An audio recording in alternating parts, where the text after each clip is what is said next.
കൈരളി ബുക്സിന്റെ സാഹിത്യത്തിനും കലയ്ക്കും വേണ്ടിയുള്ള ഇന്ത്യയിലെ ആദ്യത്തെ ഡിജിറ്റൽ പ്ലാറ്റ്ഫോമായ അകം ഇനി വ്യത്യസ്ത പ്രോഗ്രാമുകളുമായി നിങ്ങൾക്കരികിലേക്ക് എത്തുന്നു. നിങ്ങളുടെ ദേശത്തിന് അല്ലെങ്കിൽ ദേശത്തിന്റെ ഗ്രന്ഥപുരയ്ക്ക് വ്യത്യസ്തമായ സാംസ്കാരിക മുന്നേറ്റങ്ങളുടെ ചരിത്രം പറയാനുണ്ടെങ്കിൽ അത് ഇനി അകം പ്ലാറ്റ്ഫോമിന്റെ വായനശാലയിലൂടെ എന്ന പരിപാടിയിലൂടെ കാണാം. ഇനി നിങ്ങളുടെ നാട്ടിലേക്ക് ഞങ്ങൾ എത്തുന്നു.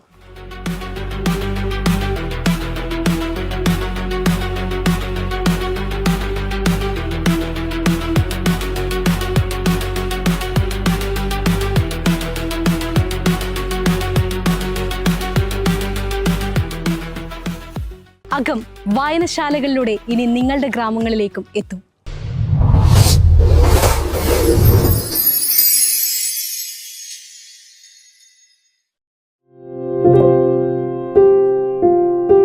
Agam, India's first digital literary platform.